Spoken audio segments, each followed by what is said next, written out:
ખરેખર મહેસાણા મહાનગરપાલિકા દ્વારા હાથ ધરવામાં આવેલી કામગીરી ખૂબ જ સરાહનીય છે।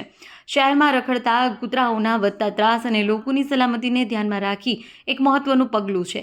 કામગીરીમાં મુખ્ય પાસા અને ફાયદાઓ છે વસ્તીની નિયંત્રણ, કૂતરાઓના ખસીકરણથી તેમની વસ્તીમાં કુદરતી રીતે ઘટાડો થાય, લાંબા ગાળે આ પદ્ધતિ રખડતા કૂતરાઓની સંખ્યાને કાબૂ લેવા માટે સૌથી વધુ અસરકારક અને માનવીય અભિગમ ગણાય છે।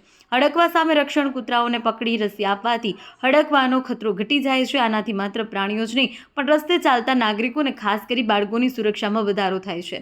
આક્રમકતામાં ઘટાડો, નિષ્ણાંતોના મતે ખસીકરણ કર્યા પછી કૂતરાઓના સ્વભાવમાં રહેલી આક્રમકતામાં નોંધપાત્ર ઘટાડો જોવા મળે છે, જેનાથી કૂતરા કરડવાના બનાવ ઓછા થાય છે।